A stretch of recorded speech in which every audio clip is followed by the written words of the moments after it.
It was the summer of 1982, and I had just turned 19.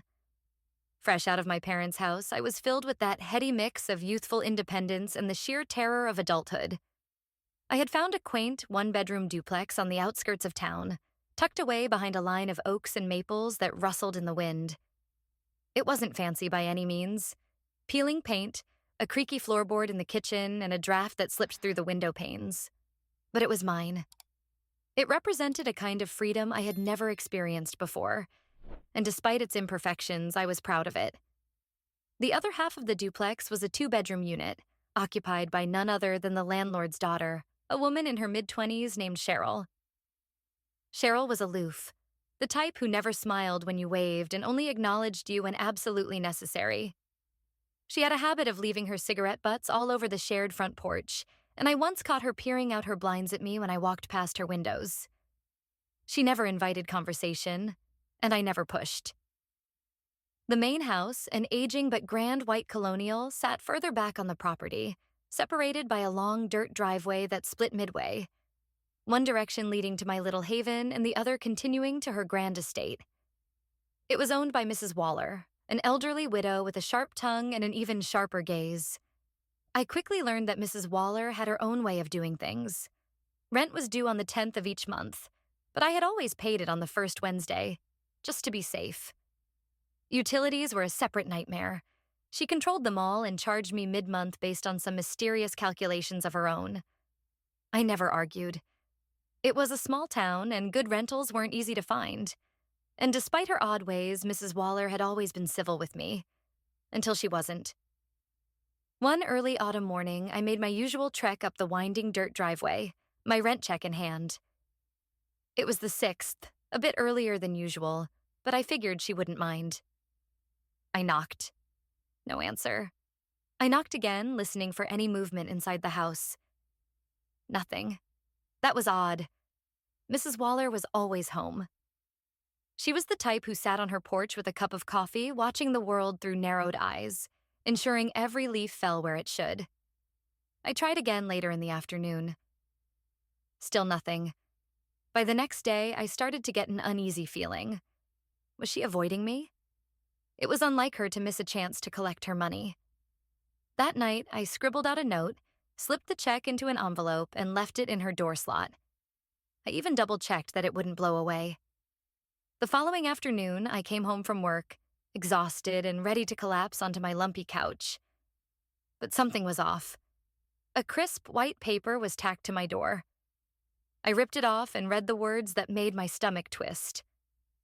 24-hour notice to vacate due to non-payment of rent. My blood ran cold. This had to be a mistake. I had paid. She had my check. My hands shook as I dialed her number, but every call went unanswered. I knocked on her door again.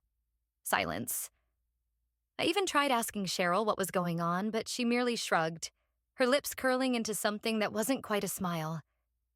There was something in her eyes, though, that told me she knew exactly what was happening. I stormed up to Mrs. Waller's front porch the next morning and pounded on the door. This time, she answered. "Oh, it's you," she said, her voice dripping with condescension. "Yes, it's me," I shot back. "And I'd like to know why I'm being evicted when I paid my rent, just like I always do." Her lips pursed. "I didn't receive a check." "That's a lie," I snapped. "I put it in your door slot on the 6th. I knocked 3 times before that, and you ignored me." Her expression darkened. "You need to leave my property, young lady. I'm not required to explain myself to you." "You absolutely are.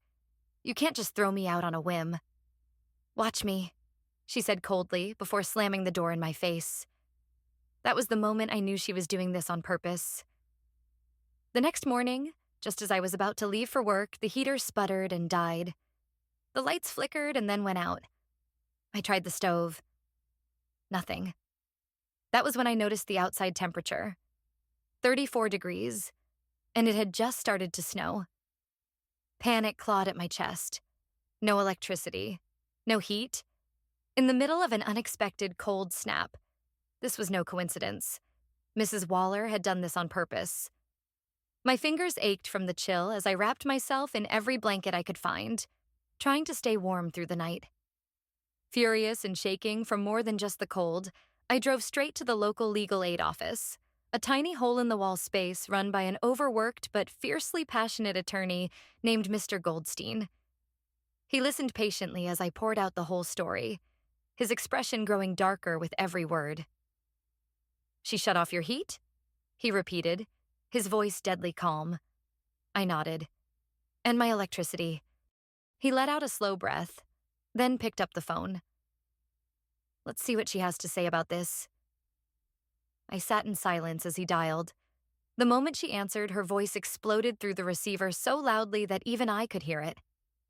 "No fucking government employee is going to tell me how to run my properties," she shrieked. "You can take your little rules and shove them up your ass." And then a deafening slam as she hung up. Mr. Goldstein turned to me, his lips twitching. "Well, that was enlightening." He leaned back in his chair and crossed his arms. "We're going to fry her ass." By the time I pulled into my driveway that evening, the temperature had dropped even further. But it wasn't just the cold air that sent shivers down my spine. It was the sheriff's car parked in front of Mrs. Waller's house. Apparently, Mr. Goldstein hadn't wasted a second. He had filed a restraining order against Mrs. Waller for illegally cutting off my utilities, which was considered a direct threat to my well-being. The sheriff was there to enforce it. I stood at my window, watching as she argued with the officer, her hands flailing wildly. But no amount of yelling could undo what she had done. The law was not on her side this time. In the end, I was granted 45 days to move, not 24 hours. Mrs. Waller was ordered to pay me 3 months' rent, cover all utilities and deposits, and an additional $5,000 in damages. A small fortune back then. It was more than enough to help me secure a new place, one far away from her reach. And as a final twist of fate, she was unable to use the driveway that passed by my home until I left. Every day, she had to watch from her window as her own stubbornness cost her dearly. The reason behind it all? Her other daughter was moving back from Hawaii, and she had wanted my unit for her. Instead of just giving me a simple 30-day notice, she chose to take the underhanded route, thinking she could push me out without consequence. It cost her dearly. I never spoke to her again. But as I packed up my things and drove away one final time, I couldn't help but smile, knowing that for once, justice had won.